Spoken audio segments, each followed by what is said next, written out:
श्री कृष्ण मित्रों, मैं प्रियंका स्वागत करती हूँ आपका जीवन और आध्यात्म में।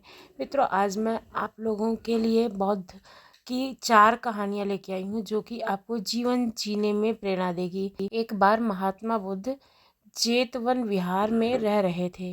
भिक्षु चक्षुपाल भगवान से मिलने के लिए आए थे। उनके आगमन के साथ उनकी दिनचर्या, व्यवहार और गुणों की चर्चा भी हुई। भिक्षु चक्षुपाल अंधे थे। एक दिन विहार के कुछ भिक्षुओं ने कुछ मरे हुए कीड़ों को चक्षुपाल की कुटी के बाहर पाया और उन्होंने चक्षुपाल की निंदा करने शुरू कर दी कि उन्होंने एक जीवित प्राणी की हत्या की है।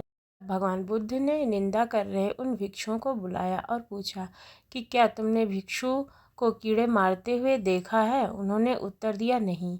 इस पर भगवान बुद्ध ने उन साधकों से कहा कि जैसे तुमने उन्हें कीड़े को मारते हुए नहीं देखा है, वैसे ही चक्षुपाल ने भी उन्हें मरते हुए नहीं देखा है और उन्होंने कीड़ों को जानबूझकर नहीं मारा है, इसलिए उनकी वत्सरना करना उचित नहीं है, यानी कि उनकी बुराई करना गलत है। भिक्षुओं ने इसके बाद पूछा कि चक्षुपाल अंधे क्यों हैं? उन्होंने इस जन्म में अथवा पिछले जन्म में क्या पाप किया था? भगवान बुद्ध ने चक्षुपाल के बारे में कहा कि वे पूर्व जन्म में एक चिकित्सक थे। एक अंधी स्त्री ने उनसे वादा किया था कि यदि वे उनकी आंखें ठीक कर देंगे तो वह और उनका परिवार उनके दास बन जाएंगे। स्त्री की आंखें ठीक हो गई थी, पर उसने दासी बनने के भय से यह मानने से इनकार कर दिया था। चिकित्सक को यह पता चल चुका था कि उस स्त्री की आंखें ठीक हो गई हैं और वह झूठ बोल रही है। उसने उसे सबक सिखाने के लिए, या फिर कह सकते हैं बदला लेने के लिए, उसको ऐसी दवा दे दी कि जिससे वह फिर अंधी हो गई। वह कितना ही रोई पीटी, लेकिन चक्षुपाल जरा भी नहीं पसीजा था। इस पाप के फलस्वरूप अगले जन्म में चिकित्सक को अंधा बनना पड़ा। ये दूसरों के साथ बुरा नहीं करना चाहिए। एक बार भगवान बुद्ध अपने अनुयायी के साथ किसी गांव में उपदेश देने जा रहे थे। उस गांव से पूर्व ही मार्ग में उन लोगों को जगह जगह बहुत सारे गड्ढे खुदे हुए मिले।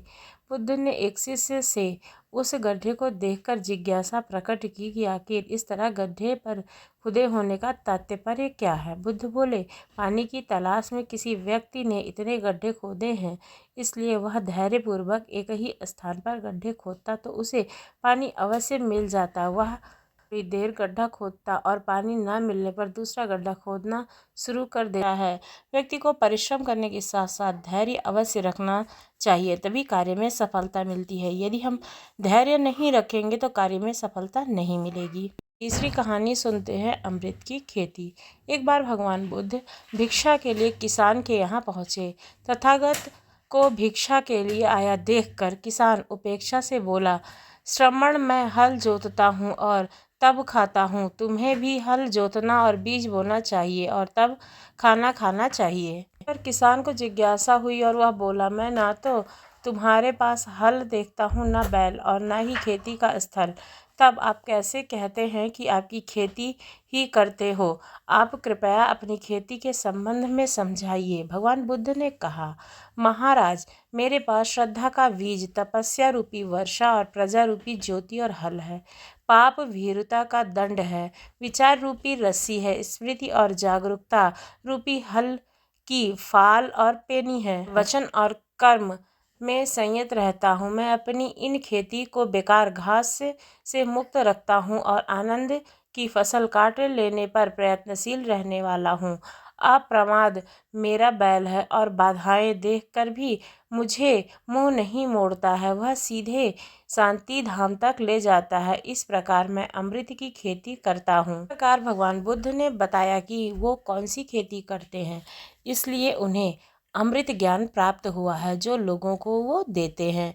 आइए हम सुनते हैं चौथी कहानी। एक बार भगवान बुद्ध जब पाटलिपुत्र में शुभागमन हुए तो हर व्यक्ति अपनी अपनी सांपत्तिक स्थिति के अनुसार उन्हें उपहार देने की योजना बनाने लगा। राजा बिंबिसार ने भी कीमती हीरे, मोती और रत्न उन्हें पेश किए। बुद्ध देव ने सबको एक हाथ से सहर्ष स्वीकार किया। इसके बाद मंत्रियों, सेठों, साहूकारों ने अपने अपने उपहार उन्हें अर्पित किए और बुद्धदेव ने उन सबको एक हाथ में स्वीकार कर लिया। इतने में एक बुढ़िया लाठी लेकर वहां आई। बुद्धदेव को प्रणाम कर कर वह बोली, भगवान, जिस समय आपके आने का समाचार मुझे मिला। उस समय मैं यहाँ अनार खा रही थी। मेरे पास और कोई दूसरी चीज़ ना होने के कारण मैं इस अध खाए फल को लेकर आपके समक्ष प्रस्तुत हुई हूँ। यदि आप मेरी इस तुच्छ भेंट को स्वीकार करें तो मैं सौभाग्य समझूंगी। भगवान बुद्ध ने दोनों हाथ सामने कर वह फल ग्रहण कर लिया। राजा बिंबिसार ने जब यह देखा तो उन्होंने बुद्धदेव से कहा, भगवान क्षमा करें, एक प्रश्न पूछना चाहता हूँ।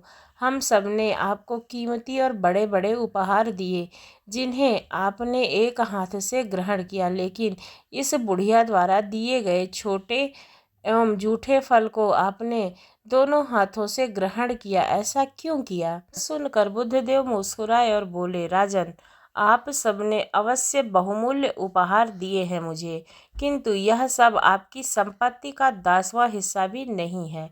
आपने यह दान दीनों और गरीबों की भलाई के लिए नहीं किया है, इसलिए आपका यह दान सात्विक दान की श्रेणी में नहीं आ सकता है। इसके विपरीत इस बुढ़िया ने अपने मुंह का कौर भी मुझे दे डाला।